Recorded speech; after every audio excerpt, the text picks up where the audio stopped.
जितने भी मंत्र हैं, जितने भी ग्रंथ हैं, जितने भी उपदेश है, सबका सार है केवल स्वीकृति बदल जाना। जगत की स्वीकृति हट जाए। साधन में तो लगे लेकिन स्वीकृति नहीं बदल रही तो रंग नहीं आ रहा। देख लो उपनिषदों में ब्रह्म ऋषियों के आश्रमों में उपासक जन जाकर के 12 वर्ष आज्ञा हो गई, आप सोहनी लगाइए, पक्षियों के लिए जल भर के रखिए, आप ऐसा कीजिए, कोई उपदेश नहीं। स्वाध्याय हो रहा, वेद पाठ हो रहा, बैठ जाइए, एक सेवक की तरह, बिल्कुल कोई किसी भी तरह की सुख सुविधा नहीं, कुछ की मेखला धारण किए हुए, मृगचर्म या वल्कल, चाहे राजकुमार हो, कोई भी हो, एक ही पद्धति सबके लिए।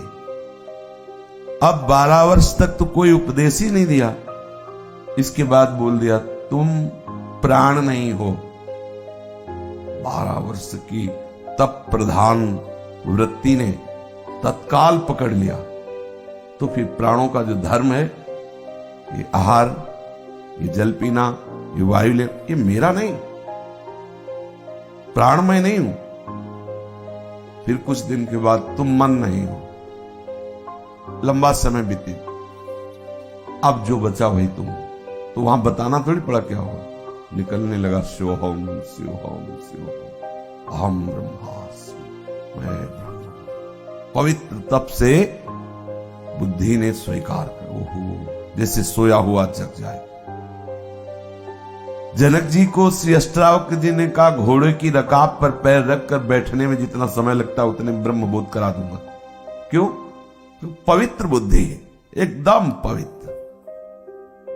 अष्टावक्र जी ने पवित्र और अपवित्र बुद्धि का बस इतना ही लक्षण है। जो बुद्धि शरीर और संसार को सत्य मान करके स्वीकार करती है, अपवित्र मलिन बुद्धि है।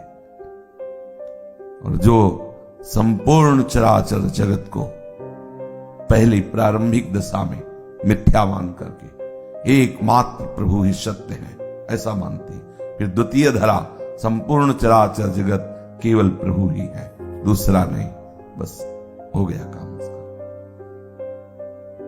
अब कहने में तो बहुत सरल लग रहा है, पूरी गीता में स्वीकृति ही तो हुई है, वचनम करिष्येतम, जो स्मृति आई वो स्वीकृति का, ये नहीं है सब है, स्मृति लब्ध्वा, स्मृति आ गई। अपने लोग स्वीकृति को नहीं बदल पा रहे, सब कुछ छोड़ रहे, केवल बाह्य और आंतरिक स्वीकृति बनाए हुई है।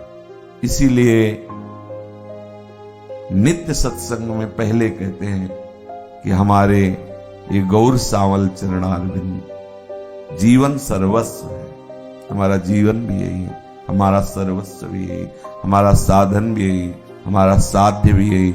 आप स्वीकृति कर लो ऐसा। बोले नहीं होती, और आप कह रहे हो हम जब जिव्या से तो कह रहे श्यामा श्याम हमारे, लेकिन अंतर से अब लगो साधन में नहीं, बस इतनी है। ये स्वीकृति का चमत्कार है जिससे अपने लोगों की धारणा में बैठ गया है कि बहुत काल तक साधना करने पर हम परिपक्व होते हैं। स्वीकृति की कमजोरी। जे ही तितिक्षु ब्राह्मण की कथा में देखो, स्वीकृति की उसने, इतनी ऊंची स्थिति, भगवान श्री कृष्ण उसकी स्थिति का गान कर रहे हैं। एकादश स्कंद में कोई साधना नहीं की, जीवन भर गृहस्थी में रहा, बच्चा बच्चे, संसार के सारे भोग, सारा आकर्षण, स्वीकृति। समस्त दिशाओं के देवता साक्षी हैं, अब जो मेरा जीवन बचा है केवल प्रभु के लिए, सब कुछ सहूंगा, किसी से कुछ नहीं कहूंगा, केवल प्रभु की स्मृति। स्वीकृति इतनी जोर की हुई कि उसे लोग मारते पीटते, सब आनंदित रहता। बुखार आना और भी कई तरह की पीड़ाएं लोग देते और प्रकृति में शारीरिक बहुत दंड मिलते, लेकिन कभी स्वीकृति, हमारी स्वीकृति कहां है? 20 वर्ष हो जाते हैं, वाणी से कहते हैं भगवत मार्ग के प्रतीक है, लेकिन अंतः में स्वीकृति प्रकृति राज्य की ही रहती है। ये सूक्ष्म विषय है। अगर आप स्वीकृति नहीं बदलोगे तो बहुत समय चला जाता है, बहुत समय का पूरा जीवन चला जाता है। थोड़ा आरती पूजा करते हैं, इसके बाद हर समय वही भोगों का चिंतन, वही शरीर राग। यही कि हम 100 लोग जुड़कर प्रणाम करने लगे तो उन्नति मान ली। थोड़ा सा प्राकृतिक ऐश्वर्य बढ़ा तो उसे उन्नति भगवत कृपा मान ली। हो क्या रहा है? कहां की स्वीकृति की है?